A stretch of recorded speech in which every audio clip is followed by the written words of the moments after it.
샬롬, 오늘도 주의 평강이 여러분의 삶에 충만하시기를 진심으로 축복합니다. 오늘 우리에게 주시는 하나님의 말씀은 마태복음 25장 31절로 46절의 말씀입니다. 인자가 자기 영광으로 모든 천사와 함께 올 때에 자기 영광의 보좌에 앉으리니 모든 민족을 그 앞에 모으고 각각 구분하기를 목자가 양과 염소를 구분하는 것 같이 하여 양은 그 오른편에 염소는 왼편에 두리라.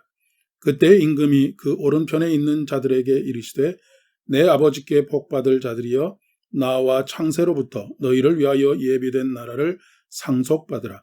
내가 줄일 때에 너희가 먹을 것을 주었고 목마를 때에 마시게 하였고 나그네 되었을 때에 영접하였고 헐벗을 때에 옷을 입혔고 병들었을 때에 돌보았고 옥에 갇혔을 때에 와서 보았느니라. 이에 의인들이 대답하여 이르되 주여 우리가 어느 때에 주께서 줄이신 것을 보고 음식을 대접하였으며 목마르신 것을 보고 마시게 하였나이까. 어느 때에 나그네 되신 것을 보고 영접하였으며 헐벗은 것을 보고 옷 입혔나이까. 어느 때에 병드신 것이나 옥에 갇히신 것을 보고 가서 배웠나이까 하리니 임금이 대답하여 이르시되 내가 진실로 너에게 이르노니 너희가 여기 내 형제 중에 지극히 작은 자 하나에게 한 것이 곧 내게 한 것이니라 하시고 또 왼편에 있는 자들에게 이르시되 저주를 받은 자들아 나를 떠나 마귀와 그 사자들을 위하여 예비된 영원한 불에 들어가라. 내가 줄일 때에 너희가 먹을 것을 주지 아니하였고 목마를 때에 마시게 하지 아니하였고 나그네 되었을 때에 영접하지 아니하였고 헐벗었을 때에 옷 입히지 아니하였고 병들었을 때에 옥에 갇혔을 때에 돌보지 아니하였느니라 하시니 그들도 대답하여 이르되 주여 우리가 어느 때에 주께서 줄이신 것이나 목마르신 것이나 나그네 드신 것이나 헐벗은 것이나 병드신 것이나 옥에 갇히신 것을 보고 공양하지 아니하더이까.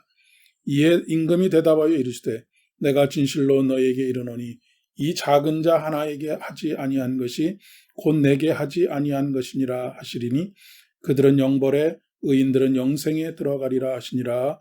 아멘. 좀 부정적인 비유입니다만 요즘 윤핵관이라는 말이 자주 언급되고 있습니다. 그 말의 의미는 최고 권력자와 지근거리에 있는 사람을 의미합니다. 예전에는 십상시라고 하는 말도 있었습니다. 그런 행동을 호가호위한다라고 표현하기도 합니다. 권력은 사실 지위 여하보다 권력자와 얼마나 가까이 있느냐에 따라 정해진다라고 해도 과언이 아닐 것입니다. 그래서 문고리 권력이라고 하는 말이 생긴 것이 아닐까 싶습니다. 어떤 경우에는 정부의 2인자인 국무총리나 각부 장관보다 직급은 훨씬 더 낮아도 대통령의 지근거리에 있는 사람이 훨씬 더 강력한 힘을 가지고 있을 때가 많습니다. 모두에 제가 부정적인 비유라고 말씀드린 이유는 오늘 본문의 말씀을 비유하는데 그렇게 적절하지는 않기 때문입니다. 하지만 알아듣기 쉽지 않을까 해서 비유로 들었습니다. 영벌은 하나님과 분리되어 있다는 것을 말하고 영생은 막힌 담을 허무신 예수 그리스도의 십자가의 은혜로 더 이상 죄로 인한 분리가 아니라 하나 된 것을 의미합니다.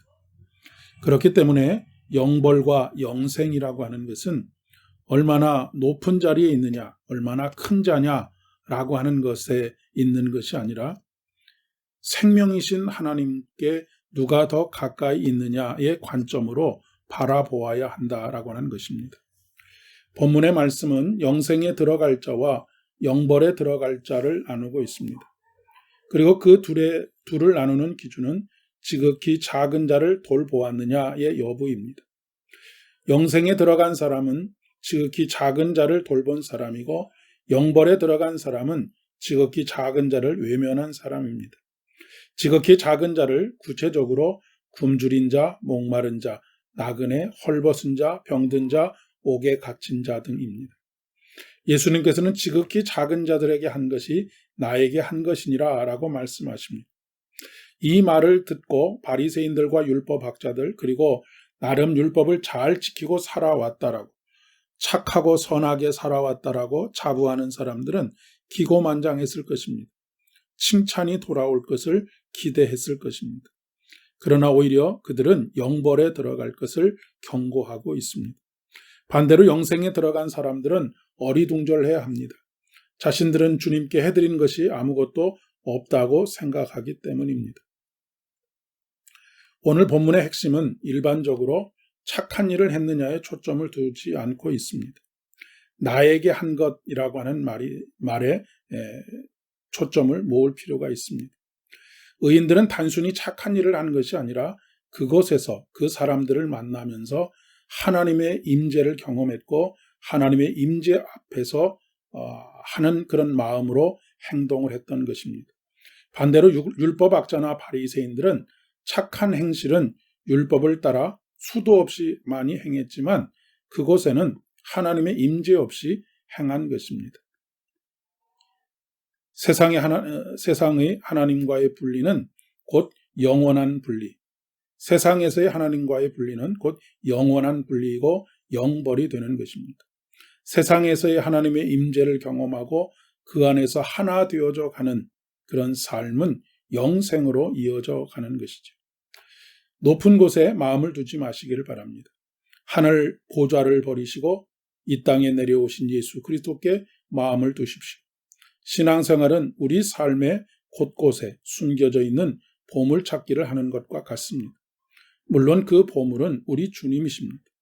삶의 자리마다에서 예수의 임재를 발견하고 함께 동고동락하며 동행하며 하나됨을 이루어 가실 수 있기를 진심으로 축복합니다. 기도하겠습니다. 하나님, 오늘도 우리의 영안을 열어주셔서 우리의 삶의 곳곳에서 만나는 사람들마다에서 그곳에 임재하시는 하나님을 발견하게 하시고 모든 이들을 대할 때 하나님을 대하듯 할 수 있도록 은총을 다하여 주시옵소서. 예수님의 이름으로 기도드립니다. 아멘. 오늘도 평안한 하루 되시기를 바랍니다.